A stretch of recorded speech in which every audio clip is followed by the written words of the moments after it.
अस्सलाम वालेकुम dear students. आज हम exercise 14.2 page number 209 question number 7 से स्टार्ट करेंगे। सबसे पहले हम क्वेश्चन नंबर 7 को रीड करते हैं। क्वेश्चन नंबर 7 का पार्ट नंबर ए है, interpret the meaning when r is equal to -1, r is equal to 0 and r is equal to 1।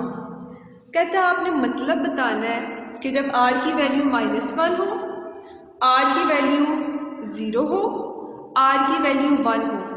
आपने मतलब बताना क्या मतलब है इस बात का। तो बच्चों हम इसमें लिखेंगे number 1, r is equal to -1। It means, ये आंसर इसका बच्चों, it means there is perfect negative correlation। ठीक है बच्चों, जब r की वैल्यू हमारे पास -1 होगी, इसका मतलब है हमारे पास कोरिलेशन परफेक्ट नेगेटिव बनेगी। ऑलरेडी नेगेटिव है तो हम सिर्फ क्या लिखेंगे, कोरिलेशन क्या होगी, परफेक्ट नेगेटिव होगी। जब r की वैल्यू -1 होगी तो हम ये कंडीशन लिखेंगे। सेकंड बात लिखी है when r is equal to 0। अब सेकंड करते हैं हम r इज इक्वल टू 0 के लिए। It means there is no correlation. इसका मतलब है बच्चों, कोरिलेशन क्या है, एग्जिस्ट नहीं करती। जब r की वैल्यू 0 होगी तो देयर इज नो कोरिलेशन। जब r की वैल्यू -1 होगी तो हम कहेंगे there is perfect negative correlation. Clear है बच्चों? जब r की वैल्यू 0 है, there is no correlation. Next हम बात करते हैं जब r की वैल्यू हमारे पास 1 होगी, तब क्या होगा। हम लिखेंगे it means that there is perfect positive correlation. जब हमारे पास r की वैल्यू 1 होगी, अब देखिए पॉजिटिव के साथ आएगी, पॉजिटिव है ना, जो साइंस के साथ है उसके साथ क्या होता है, पॉजिटिव का साइन। कोरिलेशन हमारे पास क्या होगी, परफेक्ट पॉजिटिव होगी। ठीक है बच्चों, जब r की वैल्यू -1 होगी तो हम कहेंगे परफेक्ट नेगेटिव कोरिलेशन। जब r की वैल्यू 0 होगी तो हम कहेंगे कोरिलेशन एग्जिस्ट ही नहीं करती, देयर इज नो कोरिलेशन। जब r की वैल्यू हमारे पास +1 होगी तो हम कहेंगे there is perfect positive correlation. Clear है बच्चों? ये था क्वेश्चन नंबर 7 का पार्ट नंबर 8। अब बात करते हैं क्वेश्चन नंबर 7 के पार्ट नंबर बी की। सबसे पहले इसको रीड कर लेते हैं। Sketch scatters diagram which illustrate. कहता है आपने स्कैटर्स डायग्राम बनानी है जो कि बताए सबसे पहली बात positive linear correlation, perfect positive linear correlation, negative linear correlation, perfect negative linear correlation, no correlation between the variables x and y। अब बच्चों ये 5 हमारे पास पॉइंट्स हैं, उसके लिहाज से हमने स्कैटर डायग्राम बनानी है। चलिए इस तरफ मूव करते हैं। क्वेश्चन नंबर 7 का पार्ट नंबर बी स्टार्ट करते हैं। सबसे पहली बात क्या लिखी है, आपने फाइंड करना है पॉजिटिव, इसको शॉर्ट फॉर्म में लिख लेते हैं, पॉजिटिव लीनियर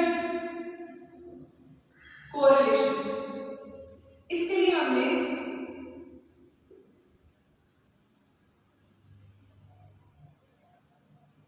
क्या करना है बच्चों, हमने इसके लिए डायग्राम ड्रॉ करनी है, कौन सी, scatter diagram. Positive linear correlation के लिए बच्चों जो हम डायग्राम ड्रॉ करेंगे वो कुछ इस तरह होगा। ये देखिए बच्चों, पॉजिटिव है तो इस तरह लाइन ड्रॉ कीजिए। ठीक है बच्चों, इसके लिए ये डायग्राम है। ये किसके लिए बच्चों, पॉजिटिव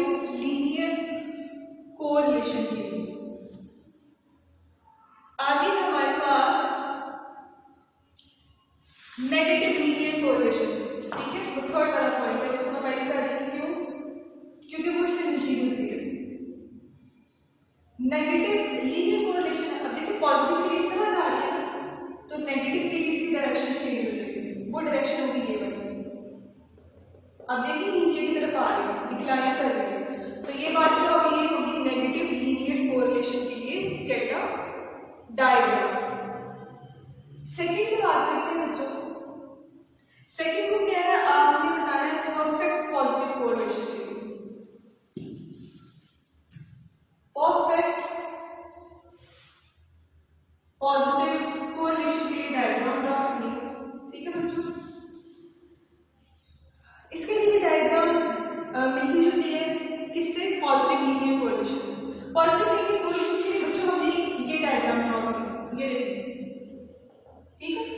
तो जब हम परफेक्ट पॉजिटिव कोरिलेशन के लिए ड्रॉ करेंगे तो हम इसको थोड़ा सा कर्व कर देंगे और कुछ नहीं। देखिए उसकी तरीके से सिर्फ थोड़ी सी कर्व कर देंगे, कुछ सीधी थी कि परफेक्ट की बात हो रही है तो इसलिए हम थोड़ा सा कर्व कर देंगे।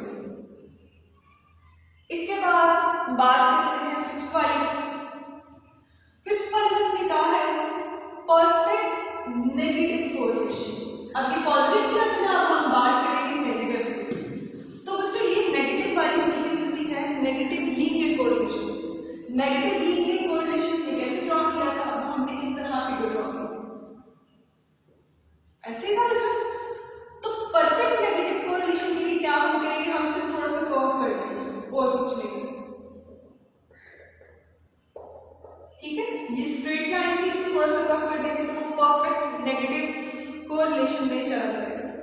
इसके बाद लास्ट वाला पॉइंट 5 है, उसमें कहा जा रहा है कि बताएं नो कोरिलेशन में क्या होगा। अब हमारे पास कोरिलेशन एग्जिस्ट नहीं कर रही है, नो कोरिलेशन। नो कोरिलेशन के लिए बच्चों डायग्राम नहीं, स्ट्रेट लाइन के सेंटर में ड्रॉ करें तो ये शो करेगा कि हमारे पास कोरिलेशन नहीं है, क्लियर बच्चों। इसके बाद हम स्टार्ट करते हैं क्वेश्चन नंबर 8।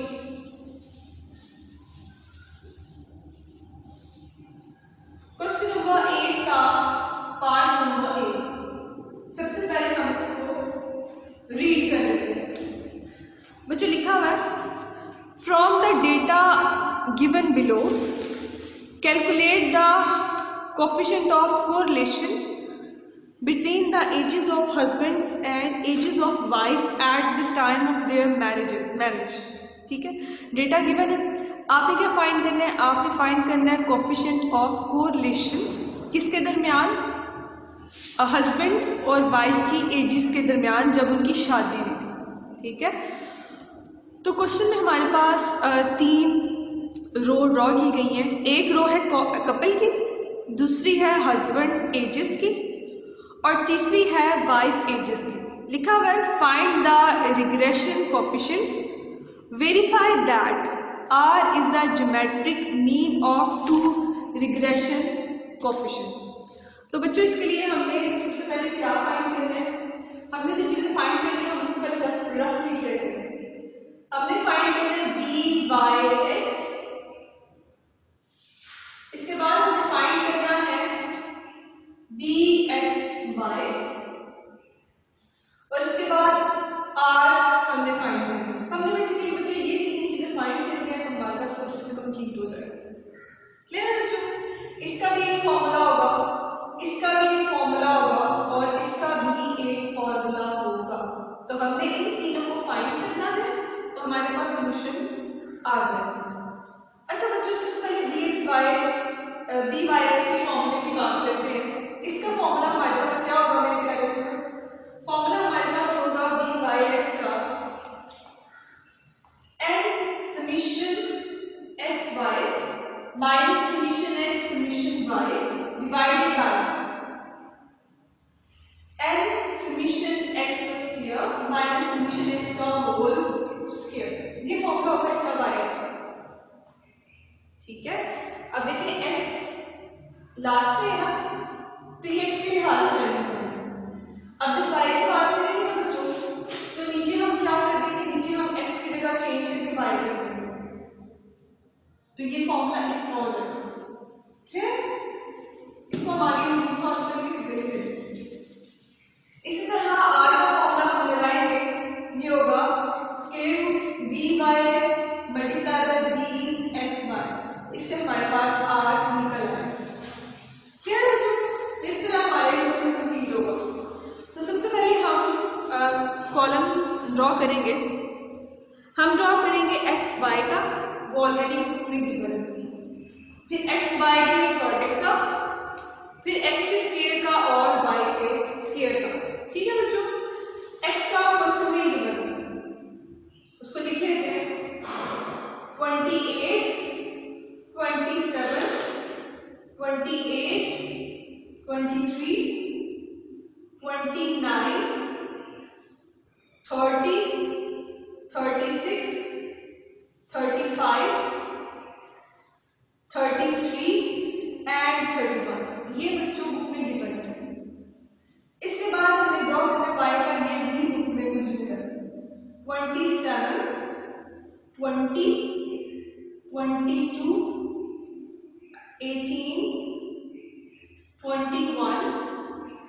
21, 29, 21 और 29 और फिर 29, 28, 29 एंड 27। क्लियर है बच्चों? इसके बाद हमें ड्रॉ करना है एक्स वाई का प्रोडक्ट, इसके बाद एक्स का स्क्वायर और वाई का स्क्वायर। तो वैल्यूज कुछ इस तरह आएगी। तो बच्चों हमारे पास कुछ ये फॉर्म बनेगी। ठीक है, एक्स वाई का कॉलम, एक्स वाई के प्रोडक्ट का कॉलम, एक्स के स्क्वायर का कॉलम, वाई के स्क्वायर का कॉलम, और इसके बाद बच्चों इनके सम मैंने साइड पे दिए। ठीक है, तो इस तरह हम वैल्यूज को फाइंड करेंगे। अब हम फाइंड करते हैं सबसे पहले बी वाई एक्स। फिर बच्चों फॉर्मूला मैंने आपको बताया कैसे याद करना है। फॉर्मूला है हमारे पास B Y X is equal to N summation X Y, इसके बाद मजीद थोड़ा सा लेते हैं minus summation X summation Y divided by N summation X का स्क्वायर माइनस समेशन एक्स का होल स्क्वायर। ठीक है बच्चों, तो ये हमारे पास फॉर्म बनेगी। ये स्क्वायर है। ठीक है, अब वैल्यूज को पुट करते हैं, वो वैल्यू सारी निकालेंगे बच्चों। एन की जगह पे आएगा 10, क्योंकि टोटल एंट्रीज कितनी थी 10 थी। वैल्यूज है 7, 6, 2, 3 minus 300 multiplied by 250 divided by 10 into 9138 minus 300 का होल स्क्वायर। जब बच्चों इसको कैलकुलेट करेंगे तो हमारे पास आंसर आएगा 0.8918। तो ये वैल्यू हमने निकाली है बी वाई एक्स। अब हम वैल्यू निकालते हैं बी एक्स वाई। इसके लिए क्या होगा, तो सारा फॉर्मूला सेम रहेगा, बस इसकी जगह वाई फिर होगा। फिर यहां देखा एन समेशन वाई का स्क्वायर माइनस समेशन वाई का होल स्क्वायर। एन की वैल्यू 10, इसकी वैल्यू को पुट करते हैं तो हमारे पास आएगी 6414, वो साइड पे लिखेंगे माइनस 250 का होल स्क्वायर। सॉल्व करेंगे तो बच्चों आंसर आएगा 0.75। लास्ट में हमने क्या निकाला था, हमने निकालना था आर। तो आर के लिए जो फॉर्मूला हमने क्या पढ़ा, square root B Y X multiplied by B X Y.